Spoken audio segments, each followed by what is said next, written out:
A very warm welcome to everybody here today at the SecurityBridge session and presentation on how to implement and enforce a security baseline for SAP. So before we begin the session, just a couple of housekeeping points. I would like to explain that we are recording this session, and this session will be available on Record for Demand. But full disclosure, I have to mention that. And the second housekeeping point I'd like to make is that we would love to hear your feedback. So if you have any comments, if you have any questions, please feel free to chat those into the chat post. If we have time, we'll address all the questions. If we don't have time to address your question, rest assured we will follow up individually afterwards and we will address those. So very quickly, for those of you who are here today who are new to our organization, I'd just like to explain a little bit about who SecurityBridge is and what we represent. So our company is an innovator and a pioneer in cybersecurity for SAP applications and custom code. Now, we take a slightly different approach to traditional security tools in that we have provided and developed a unified platform built in SAP for SAP. And it's a completely unified platform for cybersecurity, for compliance, and for vulnerability management with real-time threat detection. And we also take a slightly different approach in that, given the complexity of the SAP environment, we believe it's not a question of if you will be infiltrated, but when you will be infiltrated. And the reason for this is because SAP being so complex, it's absolutely impossible to apply 100% patching 100% of the time. And in addition to that, you will always have custom code for which there is no patching available. So what we believe is our philosophy is what you should be applying is real-time constant monitoring with accurate, actionable intelligence provided. So that being said, let me introduce you to our team today. And I'm delighted to be joined today by two leading innovators in the SAP security industry. So here to, I believe it's my right, depending on what you're looking at, is Marcus Schumacher. And Marcus is a recent addition to our SecurityBridge board of directors. And Marcus is an innovator in the SAP security community.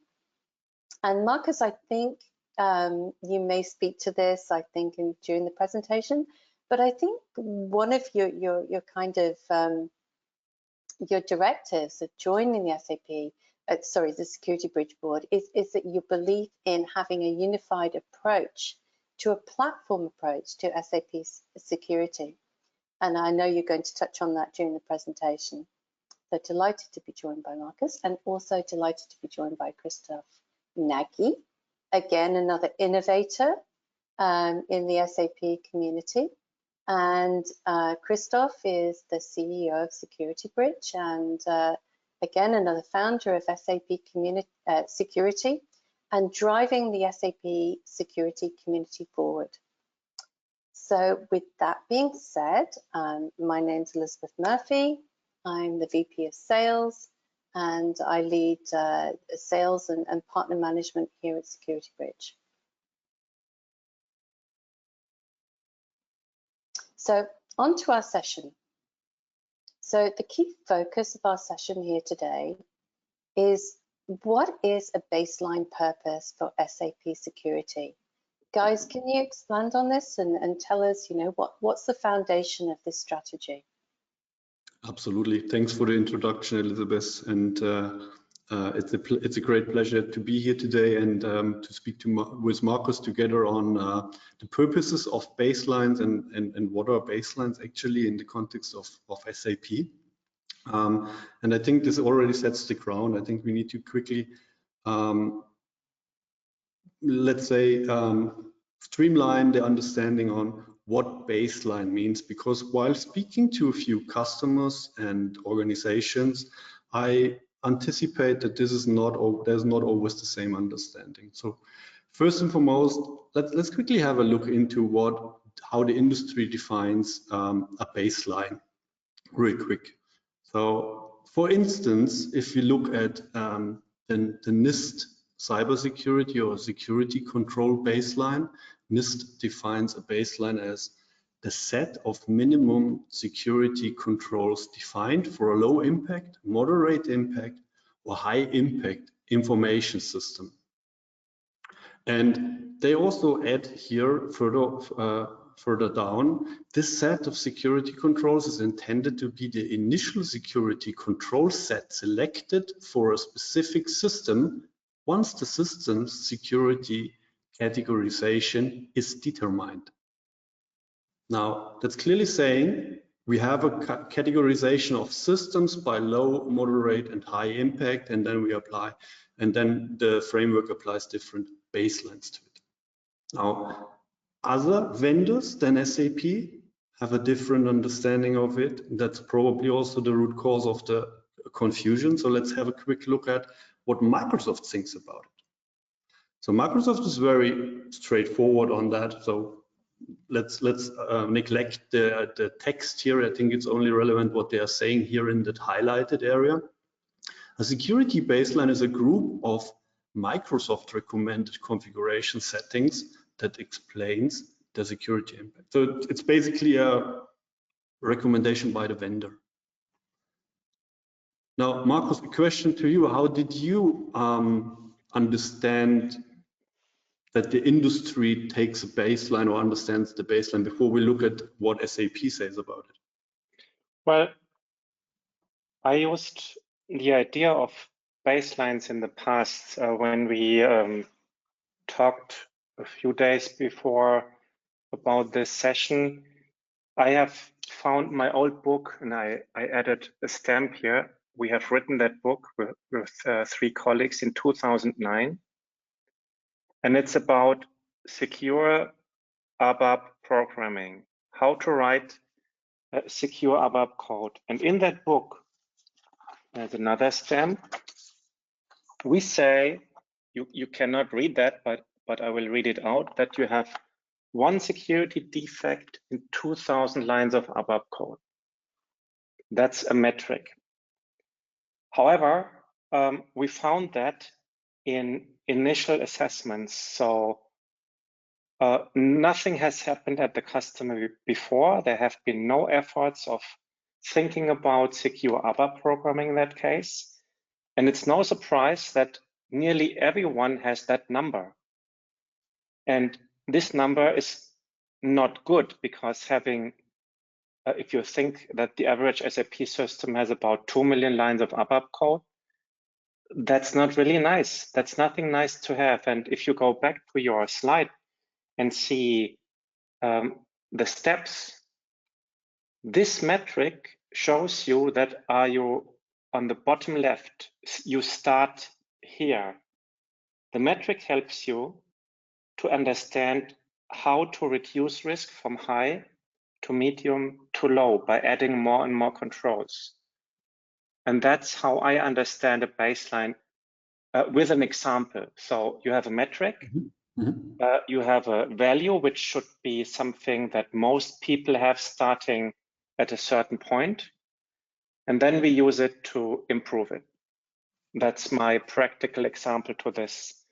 And we thought about that more than 10 years ago, and that number is still true. So if you go from start, you have a baseline which is not really good, and you should be better or get better over time. That's why I like that term, having a metric and setting a baseline.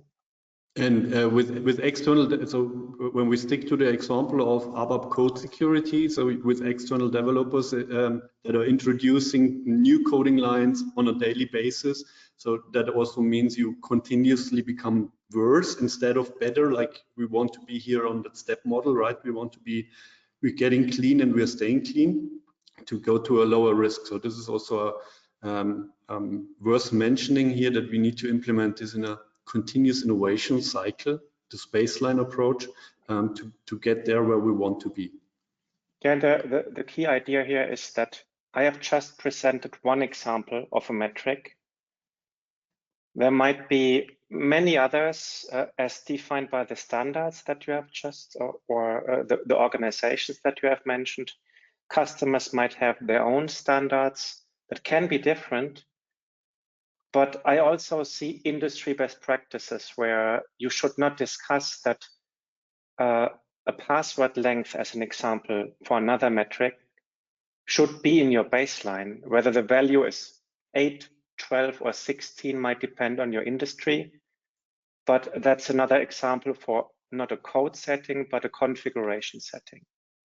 Absolutely, that gives me a good bridge going back to what SAP defines as the SAP security baseline. Here we see the note 22.53549, which actually speaks about what is the SAP security baseline template. And here is also described what is a SAP security baseline. And this actually covers what you just provided as an example, like password security and so on. So let's quickly have a look at this. So an SAP security baseline is a regulation on minimum security requirements to be fulfilled for all SAP systems in your organization. And here baseline means the requirement must be fulfilled by all SAP systems regardless of their risk assessment. They are general best practices and apply to all systems regardless of their security level. So baseline here is clearly defined in the context of SAP as don't bother with system classification, with data classification. It's the best practice that you need to apply. Mm-hmm. Now, coming back to this slide, and I think we already touched or explained it basically. So what you want to implement in your organization is a common understanding on what is the baseline meaning for you. And as we just learned, all three definitions are defining it as a bare minimum security. And you don't want to trespass this bare minimum because you would create or you will increase your risk, your organizational risk of getting infiltrated or violating with any regulations. That's why you have to have this standard baseline in place across all your systems in your landscape. Now, the baseline is a very essential piece in your cybersecurity strategy because it also helps you to understand where you stand at the moment, and it gives you the opportunity to implement a view on where do you want to be in the future. So if you implement this with a continuous innovation cycle, then you can make it like here described in the staircase model. You can implement a get clean project, make sure that you stay clean. And from this new situation, from this new position, you can again improve your security posture, your settings, your hardening, you can work on code vulnerabilities, you can implement patches in time and so on, and again get clean, stay clean. And the more you work on this, the lower your overall risk becomes. So worth mentioning on this is also that you need to understand what is your company risk appetite. I think is a good explanation for it, because the higher you get here on that staircase model, the more effort, time, and resources you will need to invest. And unfortunately, with higher security, you also lose flexibility. So that also means that your daily business may have more impact based on the security measures that you're implementing. However, the baseline also helps you to focus on core systems, which are of high risk, where you put higher effort in, while other supplementary systems might be treated with lower effort. And I call that also internal benchmarking. So we have a customer, or I have seen a customer of SecurityBridge that uses the platform for benchmarking each system in several dimensions, reducing that to a red, yellow, or green traffic light. And then you can line them up. On the left are the green systems, in the middle are the yellow systems, on the right are the red systems. Red does not necessarily mean this is bad, because if they belong to the group of supplementary systems where the focus is not that high, or where we know that we deal with security countermeasures at a later point in time, that's perfectly fine. The key thing is here transparency and understanding where do you need to put your efforts on. So that means you can also apply or think of a model where you apply multiple baselines or build baselines for distinct purposes to benchmark across non-productive systems or productive systems, high-risk systems, and so on. Is that what you mean, right? Exactly, and that's internal benchmarking. You can also apply this idea to external benchmarking, where you say, for example, I'm a customer in the pharma industry, and we can provide the data that on average in pharma, people are doing this and that for applying a patch. As you mentioned before, that's another metric. Time of applying a hot news patch should be that only, I don't know, a week or so. While in other industries, it might be acceptable to have it on a longer time frame. That's just an example. Exactly. Okay, that I think brings us perfectly to the next slide here, and I think we also need to understand on which level baselining is really relevant and for which areas you can apply the baselining approach. So first and foremost, we are an SAP company, so we are securing SAP. That doesn't mean, and when we set focus now on the SAP application or the SAP instances, it doesn't mean you need to neglect or should neglect any other security around SAP, which means the network security, the client security, endpoint protection, data loss prevention, and so on. That's all really important, and depending on your current situation in your organization, you should also build a specific baseline for you. So not just deploy any standard document, really understand in which situation, in which environment your SAP systems are existing. And just as an example, we also, SecurityBridge also partners with Fortinet to bring the network detection capabilities together with the sub-threat detection, because we believe that the time elapsed before a network expert reaches out to the SAP expert informing them that they are getting attacked is too sensitive, is too critical and too long, and that's why we're also bridging this gap. But now for this session, let's focus on how we can apply baselining to the SAP application. And it's really important if we zoom out now from the SAP application, which controls we would need to implement. And Markus already mentioned code analysis and secure configuration by just bringing up the example of the password complexity parameterization in SAP. But there are actually 4 different areas or dimensions that are needing your attention when it comes to baselines. So vulnerability management is, I think, pretty clear. That's secure configuration, critical authorizations, and so on. But also for the patch management, and I think, Markus, sorry, you just brought up this example by yourself. I think patch management can just work with a baseline that, for instance, a high severity correction need to be implemented within a certain period of time, for particularly to production system or based on your business criticality. Now, also for code analysis, I think we don't need to elaborate anymore. I think that the example was speaking enough. Now, for threat detection or transparent monitoring, you could think of a baseline more of, you need to understand what is your baseline. So what is your daily traffic that comes through, and you need to filter this out to find anomalies that are coming up in your environment, to find real threats that are, for instance, exploiting zero-day vulnerabilities that can't be patched, that can't be hardened against, and so on. So you will find those things with transparent monitoring, particularly their impact on your system. Now, when we, from SAP application cybersecurity, zoom out one more step, we also see that baselines are having one additional benefit, another level of benefit. They help you to comply with audit and regulation.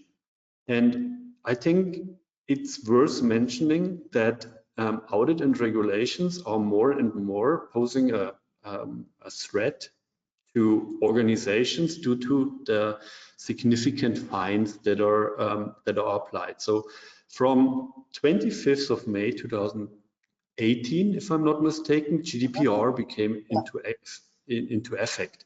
It came into effect, and GDPR, particularly for European organizations or organizations that are dealing with data, personal data from Europeans, they have significant fines towards the organization. Now, probably not everyone knows that also others are applying such high fines. And I searched out one for HIPAA. So HIPAA is for the health industry. I think the abbreviation stands for Health Insurance Portability and Access Accountability Act. And I also found some examples here. So let me zoom in this a bit so you can read this better. So the penalty may arise from a minimum of $1,000 to a maximum of $100,000, and then it goes even up. But there are also examples where companies actually in the past, and this was only in 2018, have paid 16 million just not by adhering to the regulation. Yeah, for North America, Christoph, as I'm sure you're aware, this is a huge subject and a huge area of concern. And talking about this shows clearly that the idea of having metrics can be applied to different levels of abstraction in organization and removing the burden of getting lost in translation. So technology might say, we need to apply this patch. Management needs to understand if we don't do this, we violate FDA regulations, as an example. That's how such a framework also can be used to do the translation between the different levels and units in an organization. And to add on this, and I really like this point, I think the normalization of results or standardization of the controls will also bring in a new level of effectiveness and efficiency, because you don't need to read 3 or 4 reports, you don't need to do 5 audits, you will map them together and see where you stand in your organization. And that exactly brings me to the next slide. If we zoom out one more time from the regulations and audit perspective, we see that there are certain cybersecurity frameworks existing, like the NIST. NIST stands for National Institute of Standards and Technology, and there is a cybersecurity framework in place, but also the ISO 2700 or 2701 in particular.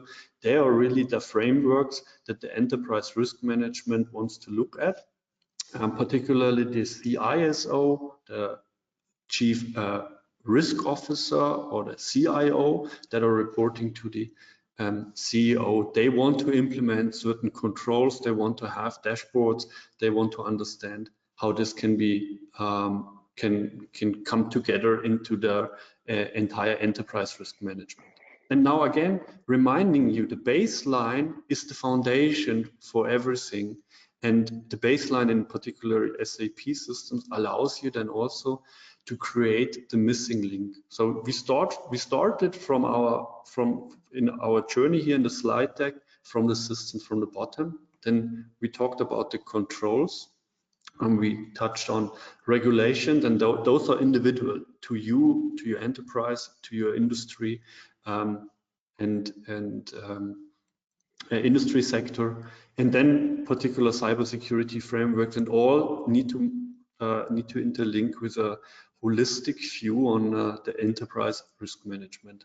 And by the way, I also found this missing link here. So the NIST or NIST IR 8286 integration of cybersecurity into the enterprise risk management also speaks about what Markus just said. Shortcomings in typical approaches for the cyber risk management is a lack of standardization of measures, the informal analysis methods, and the missing focus on the system level.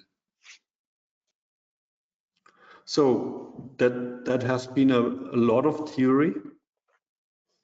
Mm-hmm. We also want to show you how we are going to implement the solution to the problem. Yeah, let's put the theory into practice. Exactly. So, SecurityBridge, and let me refresh my screen here, is a fully embedded into SAP security solution. It has he provides a holistic approach that covers threat detection, vulnerability management, code analysis, and patch management. Today, we are really focusing on the configuration aspect, and I want to show you how we implemented the baseline approach directly into the system. So for that, I'll open the Security and Compliance Monitor app.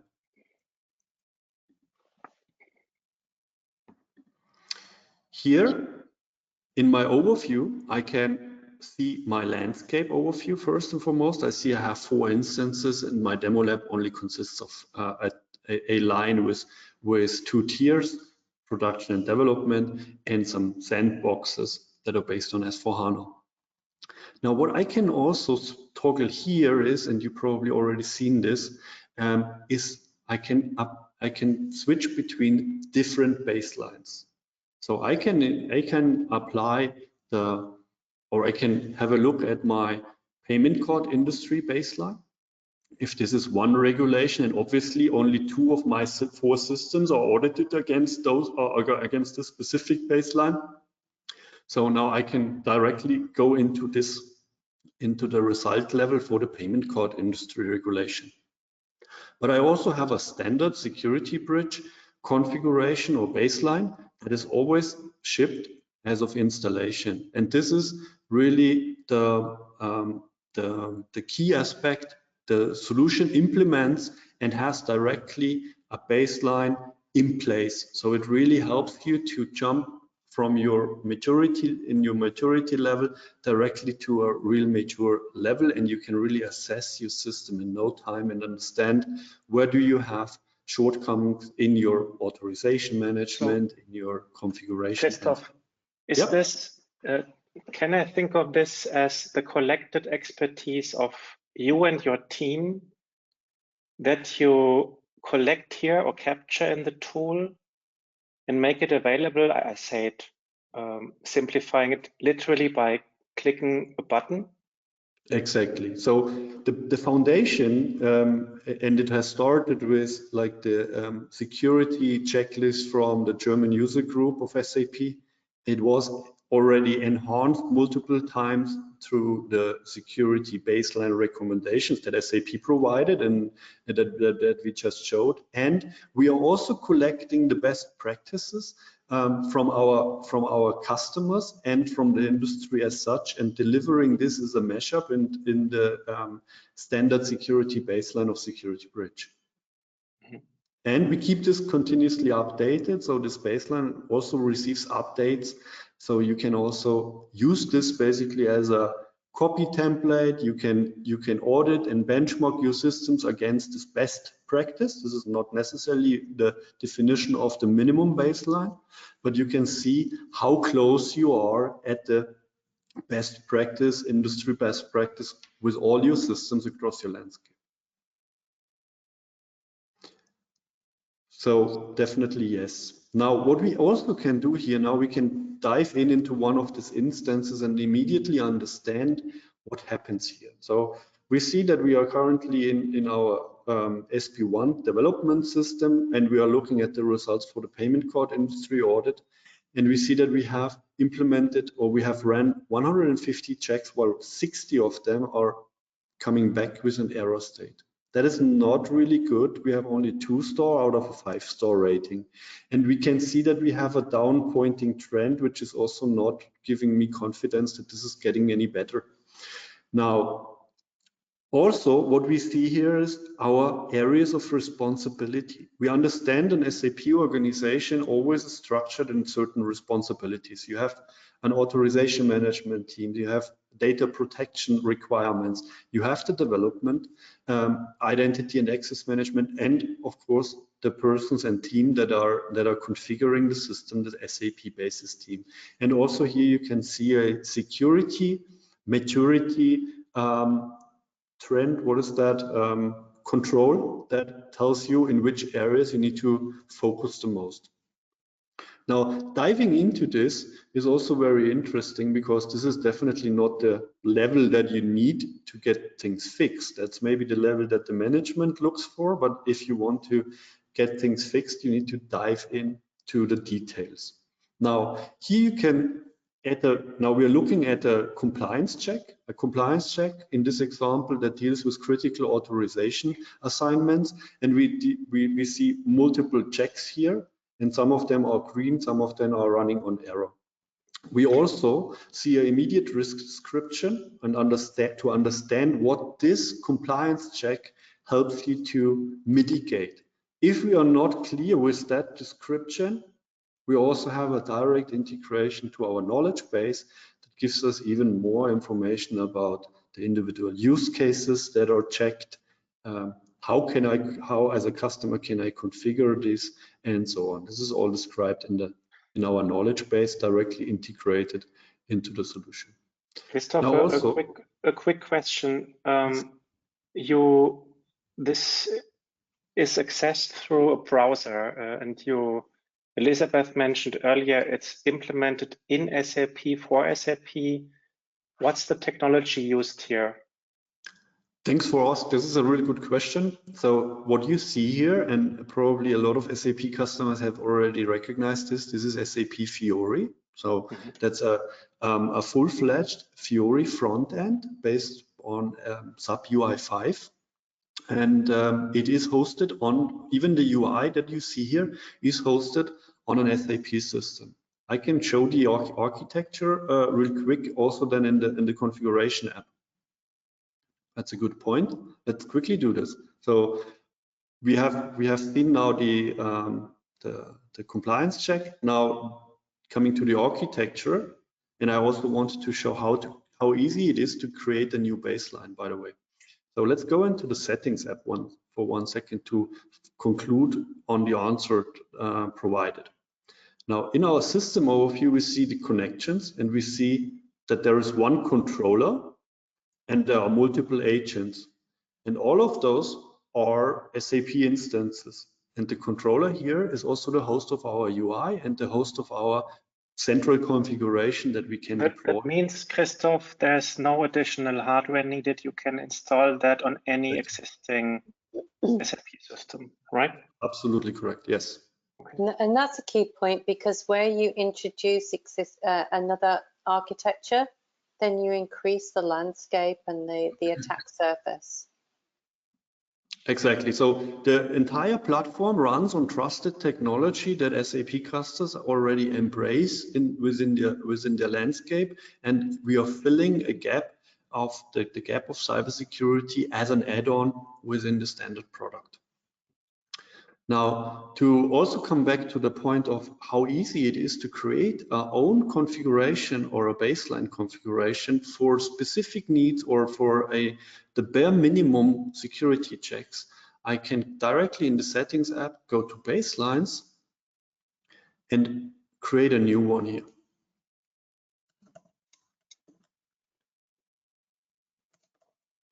So giving it a description.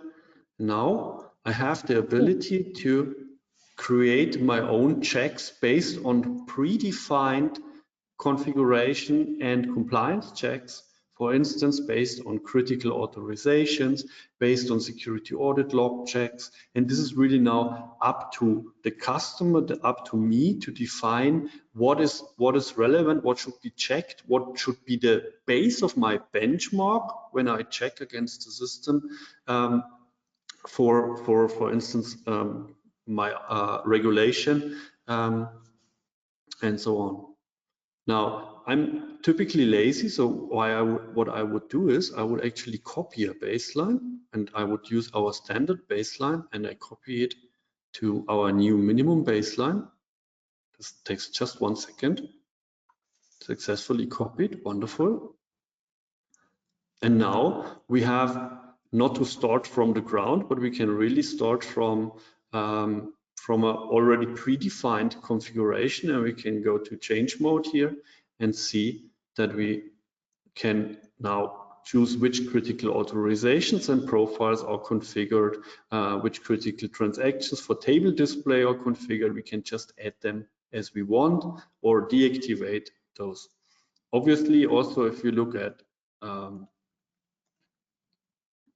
system login parameters or something, and we have use cases for the password policy rules, the period, login parameters, and so on. And here you can then directly also check, for instance, on parameter level, which value do you expect as the minimum for your organization or the minimum for your regulation, to comply with your regulation. So now you see how easy that is to define this. But now in the operational part of it, there are also some challenges. Let me quickly come back to the security and compliance monitor for this to explain this in a real example. So now, for instance, we are looking still at the critical authorization assignments, and we find use case number 2 reports that we have 8 out of 33 unique users, and this is really a small system, having super access rights. Now I click on this and I directly find all the findings, the users that are part of that finding, and I see this one. Now this one is a colleague of mine, and he should have not, and I know that this person should not have super rights. So I can do now 2 things. I can check this here and I create a risk acceptance, which would be wrong in my use case, but I can also create an incident right from the UI and document the finding and make sure that this is getting resolved.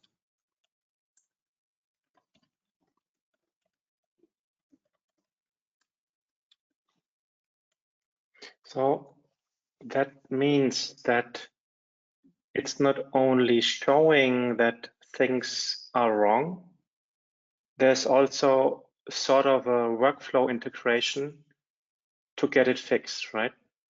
That's absolutely correct, yes. So you not only have this, as you said, an integrated solution that provides you a view on what's the current situation also in your system, and this is really timely, but you can also report this to the correcting organizational part of your division of your organization that will then be held responsible to fix this problem.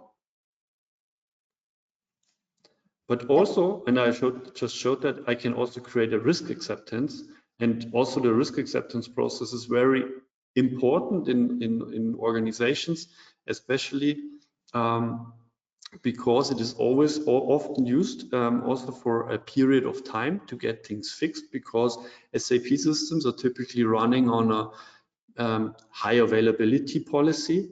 They need to be available for a period of time, and so you need to plan your changes, for instance, parameter adjustments, or with releases, planned downtimes and maintenance windows. So it can be very handy to also accept the risk, for instance, until the next maintenance window, which is for us on the weekend.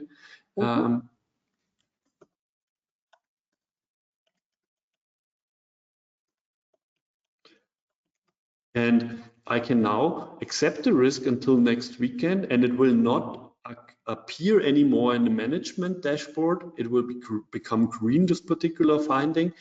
And we have the chance now over the weekend or in the course of our maintenance period to fix the problem. So this is also one very essential part of the SecurityBridge platform in general. And this concept exists in all applications. So you can also create incidents directly from the real-time threat detection. You can also create incidents from patch management to also document the need of implementation and deployment of a missing patch. Good.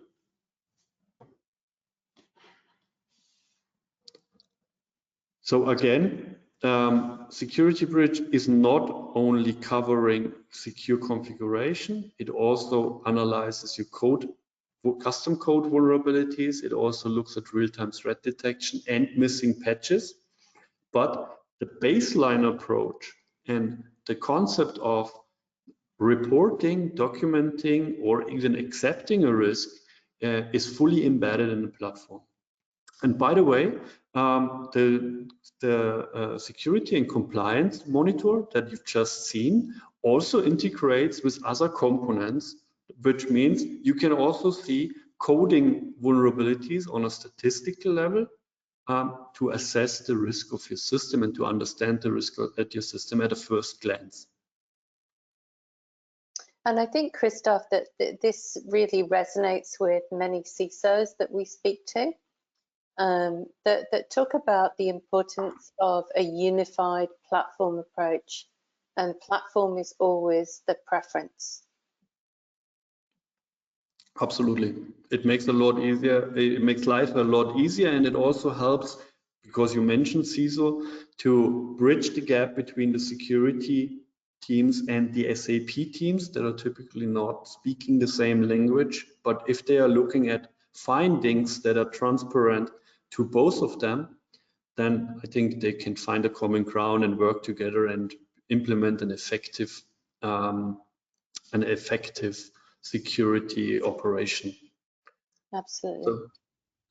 So again, as a key takeaway from this session, we want to embrace the security baselines, especially for continuous improvement. So it helps you to understand where you currently are, and it also allows you to keep track on whether you reach your goals going forward in the future. And of course, with such an important or such a transparent tool, it also helps you to track and control your maturity levels and understand any cyber risk. Now, last but not least, and I think that's also something that resonates very well with every department of the organization, is the regulation aspect. You need to comply with the internal and external regulations, and running audits every 3 months is not getting you any further. You completely need to have transparency at a button that needs to be a button click away. So you need to have it available at a button click. And you also need to ensure that you can keep clean from one audit to the next audit. Yeah. Okay, I think with that, I can give it back to you, Elizabeth. Thank you, Christoph, and that was very insightful, and I'm sure our audience today has found that very useful. We've had several questions. We'll see how many we can get through. We've only got a few minutes left. But I think one you touched on, and I think this generated a question from the audience here, is does the solution come with, and by the solution they mean SecurityBridge platform, but does it come with specific controls that are required by NIST? And we touched on this, but maybe you can expand a little. It's a very good question. Actually, I would prefer to even show this in the system real quick because I still have it open here. Yeah. And this is a very important question because, for instance, the information security officers they are typically thinking, as I said in the beginning, in the controls. The control structure of security frameworks, whatever they prefer. I think NIST is the one that is also preferred by SAP themselves. So it's pretty important to understand or to respond to the CISO, particularly, which controls can be implemented or are implemented by SecurityBridge. And for that, we even provide a mapping to the NIST framework, and you can also choose all your controls that are defined according to the NIST cybersecurity framework, and then filter based on that and immediately have a response on what is the result of the individual controls for the particular system or for the landscape. Okay, fantastic. That was very useful, and of course it's all recorded, so you have this as a takeaway. Another question was, how long does it take to implement this solution? Because of course we talk about all the wealth of functionality, what SecurityBridge platform can do. There's clearly a very comprehensive coverage here. So does that equate to complexity when it comes to implementing the solution, Christoph? Not at all. Not at all. It's really important to us as a solution provider to provide a software that can be installed at in a very simple way, even by the customer themselves.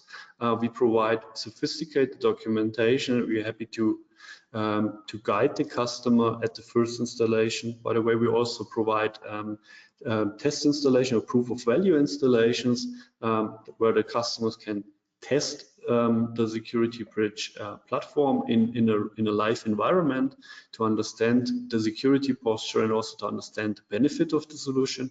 But to give it a number, it's implemented in days. So it's in a particular system line, it's probably hours, but in entire landscapes, it's in days, not in weeks.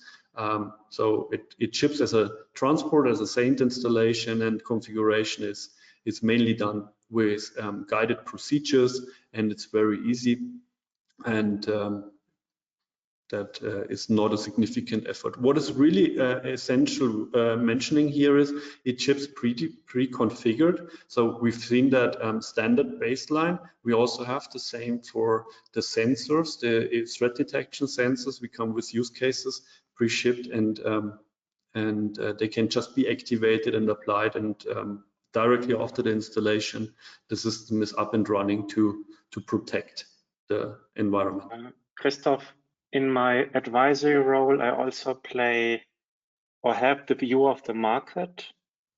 So if you say this, my question would be, pretending to be a customer, do you have references that I could speak to, testifying that it took only a few days? Absolutely. Absolutely. Just to name a few, we have the Adidas group in Herzogenaurach that is a reference customer for a long time, but we're also very proud of having some references in the pharmaceutical industry like Sanofi and others. Yeah, and Marcus, just to that point, some customers might say that's not true. It didn't take a few days. It actually took a few hours. Even better. That's the right direction. It's in the right direction. But, you know, it also speaks to what you mentioned earlier, Marcus, is that there's very little noise around the implementation of SecurityBridge. There's no additional hardware required. There's no additional infrastructure. The noise value is very low. It's a very agile, very elegant, very seamless, and very quick installation.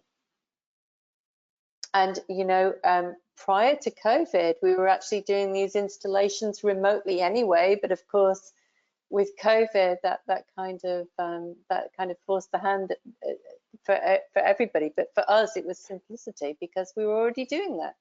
But that adds another angle to the story. Given to the whole pandemic situation and the lockdown situations, I would say that the platform approach simplifies the task of the administrators, the risk managers, the decision makers by having it in one place on established technology like SAP UI5 Fiori, which is used anyways and in place. So that's a compelling story. Maybe to add, I mean, there are certain new regulations coming in. For instance, the critical infrastructure providers in the near future, they will have to deploy state-of-the-art protection measures, which is also a very important part. And with SecurityBridge, you have a state-of-the-art solution that protects your SAP environments. Absolutely, and I think it's true, Marcus, Christoph, and maybe you can weigh in on this, but the ease of implementation at the outset is also reflected in the ease of maintenance going forward. So your effort, and goodness knows these people in the SAP community have already got their hands full with their day-to-day jobs, let alone adding anything to that. But the ease of maintenance going forward is something too that is very important to factor in a decision. Absolutely. Great. Okay, so we have one final question. I think we're just coming up to the top of the hour. So what is the basis for the standard baseline that we showed? So somebody, maybe we can recap on this. Somebody wanted a little bit of explanation around that. Yeah, very good question. I think we could briefly touch base earlier on that. The foundation for all our security standards are coming from the industry best practices. Yeah, starting from the SAP security baseline or security recommendations. I'm sorry about that. Also the user organizations, the user groups are providing particular checklists. They're also considered to go into that into the standard configuration, and obviously they are kept up to date with the newest findings. If new vulnerabilities are coming out, if new patches are provided, and so on. So the default signature that's shipped with SecurityBridge is always up to date and is always being shipped to our clients. Okay, fantastic, and that's good to know. Anything that can reduce the burden on the SAP security community, I think is going to be welcomed with open arms from those individuals. I have heard that defending SAP security is like riding a bike. It's simple, except the bike is on fire and everything around you is on fire and you're riding into hell. But other than that, it's just like riding a bike. So and it's super important again to in the conclusion to again recommend use a tool to get this complex environment under control, or this complex challenge under control. And please use a tool that's not Excel. I mean, you can use your checks and manually verify whether you're complying with your own baselines in Excel, but typically this kind of shadow IT is easy to manipulate. It's easy to be wrong, and if you have a new auditor or a new person that does the assessment, you're again losing this normalized view on the things, and it's becoming very hard to compare and to internally benchmark this over time and understand whether there is a positive or negative trend. Yeah, absolutely. Okay, well, thank you very much, Christoph, Marcus, for that excellent presentation. Very insightful, of course. What can you expect from two innovators and two pioneers into pushing forward the boundaries of SAP security? It's fantastic pedigree. So thank you mostly to our audience for joining us here today. We very much enjoyed presenting to you. Next steps, what can you do? So we're here for you. We would like to have a discussion with you to talk about your SAP security posture, to give you some insight as to what your security posture actually is. And we would also encourage you, please, to follow us on LinkedIn, to join us at our website. We regularly post very technical, very insightful information on our website. And we would encourage you very much to reach out and just join us with your questions or to have a discussion with our technical experts. But thank you very much. We very much enjoyed your company here today and look forward to the next session. Thank you. Thanks for this show. Thank you.